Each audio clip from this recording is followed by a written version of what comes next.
The Lost Books of the Bible. The Book of Jasher chapter 61, verse 1 to 25. And it came to pass at that time Pharaoh king of Egypt commanded all his people to make for him a strong palace in Egypt. And he also commanded the sons of Jacob to assist the Egyptians in the building, and the Egyptians made a beautiful and elegant palace for a royal habitation, and he dwelt therein, and he renewed his government, and he reigned securely. And Zebulun the son of Jacob died in that year, that is the 72nd year of the going down of the Israelites to Egypt, and Zebulun died 114 years old, and was put into a coffin and given into the hands of his children. And in the 75th year died his brother Simeon.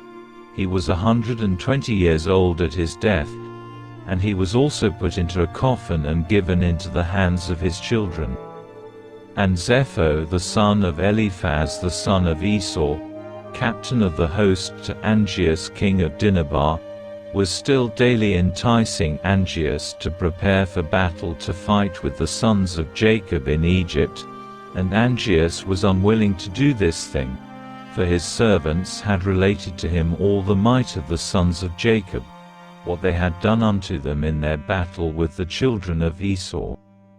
And Zepho was in those days daily enticing Angeas to fight with the sons of Jacob in those days. And after some time Angeas hearkened to the words of Zepho and consented to him to fight with the sons of Jacob in Egypt, and Angeas got all his people in order, a people numerous as the sand which is upon the sea shore, and he formed his resolution to go to Egypt to battle. And amongst the servants of Angeas was a youth 15 years old. Balaam the son of Beor was his name, and the youth was very wise and understood the art of witchcraft. And Angeas said unto Balaam, Conjure for us, I pray thee, with the witchcraft, that we may know who will prevail in this battle to which we are now proceeding. And Balaam ordered that they should bring him wax, and he made thereof the likeness of chariots and horsemen representing the army of Angeas and the army of Egypt. And he put them in the cunningly prepared waters that he had for that purpose, and he took in his hand the boughs of myrtle trees, and he exercised his cunning, and he joined them over the water, and there appeared unto him in the water the resembling images of the hosts of Angeas falling before the resembling images of the Egyptians and the sons of Jacob.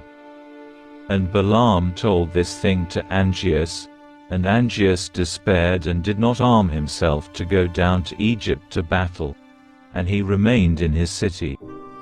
And when Zepho the son of Eliphaz saw that Angeas despaired of going forth to battle with the Egyptians, Zepho fled from Angeas from Africa, and he went and came unto Chittim.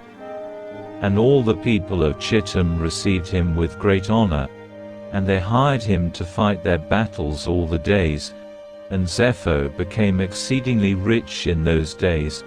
And the troops of the king of Africa still spread themselves in those days, and the children of Chittim assembled and went to Mount Cuptizia on account of the troops of Angeas king of Africa, who were advancing upon them.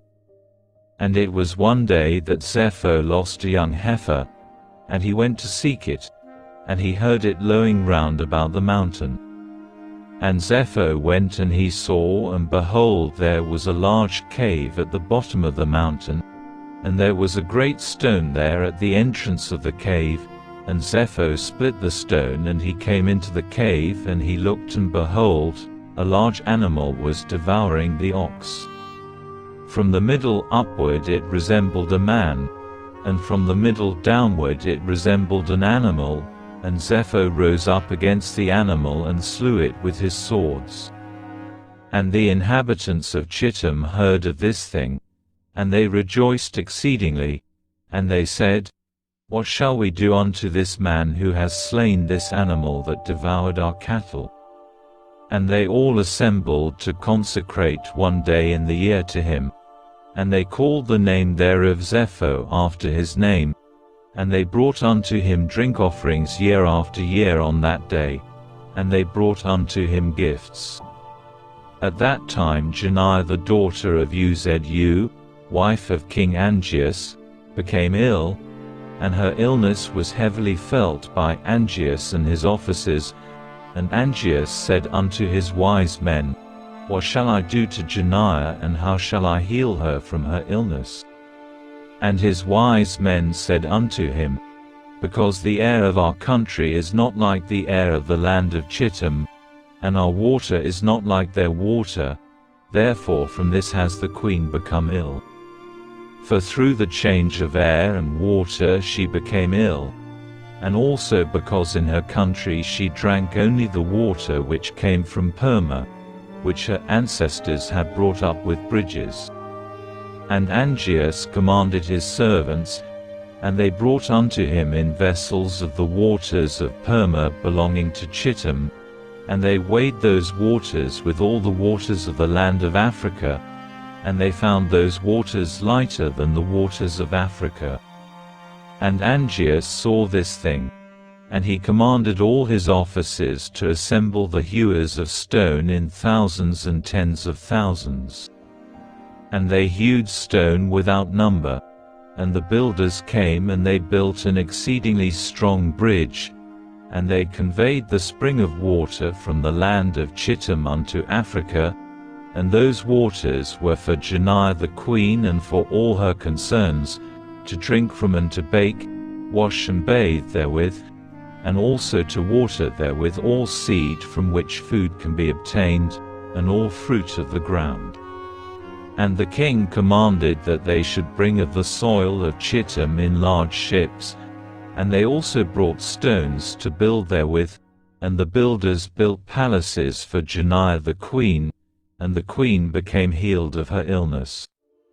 And at the revolution of the year the troops of Africa continued coming to the land of Chittim to plunder as usual, and Zepho son of Eliphaz heard their report, and he gave orders concerning them, and he fought with them, and they fled before him, and he delivered the land of Chittim from them.